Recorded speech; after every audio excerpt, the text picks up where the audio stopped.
Bonjour, je suis Nicolas Price, le président de la mission interministérielle de lutte contre les drogues et les conduites addictives.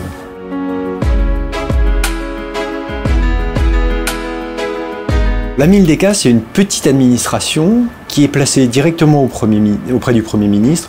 Notre travail, en gros, c'est de coordonner, fluidifier l'action publique, qui implique pratiquement tous les départements ministériels, afin de se mobiliser contre les conduites addictives. Les conduites addictives, c'est des produits illicites, qu'on connaît tous, le tabac, l'alcool, c'est des produits illicites, les stupéfiants. Et puis maintenant, c'est des nouveaux comportements sans produits, nouveaux. Les comportements ne sont pas nouveaux, mais ils sont assimilés à des conduites addictives. Les écrans, les jeux vidéo, les jeux de hasard et d'argent. Et ce qu'on essaie de faire, c'est évidemment en nous basant d'abord sur les données scientifiques les plus solides, parce que c'est un domaine où il y a énormément de représentation et d'intérêts financiers d'ailleurs aussi. On essaie de travailler sur l'information, mais aussi sur les environnements. Il y a des environnements qui sont protecteurs et il y a des environnements qui sont délétères pour les individus.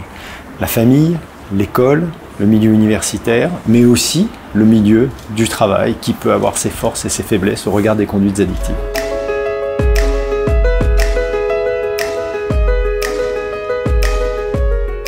Les environnements de vie au sens large sont importants à considérer quand on cherche à prévenir les conduites addictives.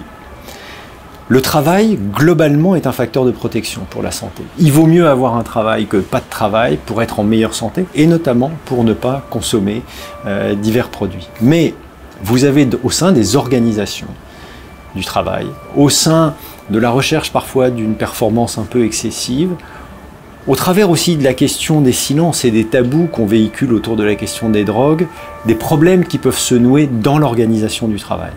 Et pour nous, c'est très important de créer au sein des entreprises, au sein des organisations publiques également, une démarche qui soit positive, où on ose parler du sujet, où on va aborder un certain nombre de forces et de faiblesses de l'organisation pour essayer de les résoudre ensemble.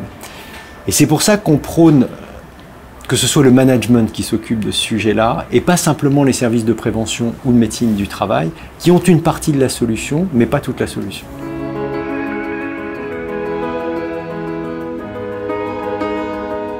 ESPER, ça s'appelle « Les entreprises et les services publics s'engagent résolument ». Bon, on a choisi cet acronyme pour essayer de donner envie et d'espérer, bien sûr.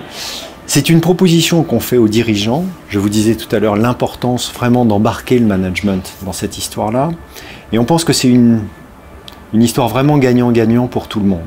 En réalité, quand on essaie de déployer une démarche préventive, collective, positive, versus ce qui se faisait davantage auparavant, c'est-à-dire des démarches individuelles, souvent trop tardives, où on était au courant d'un souci, d'un problème qui concernait un individu dans l'organisation. Là, on crée quelque chose d'un peu différent avec cette démarche-là. Donc, ce qu'on propose, c'est une charte d'engagement, créer un plan d'action, réfléchir ensemble, sans stigmatisation d'ailleurs autour de ces questions, lever le tabou et essayer de décliner ça action par action, posément, et pas besoin de se précipiter. Nous, on est en charge, avec des partenaires tels que vous, de travailler un peu à l'échange de bonnes pratiques, l'animation, mettre des ressources à disposition, faire que les signataires de la charte, qui sont aujourd'hui à peu près une centaine, puissent discuter entre eux, échanger et s'inspirer les uns les autres pour aller un peu plus loin dans cette démarche de limitation des conduites addictives en lien avec les conditions de travail.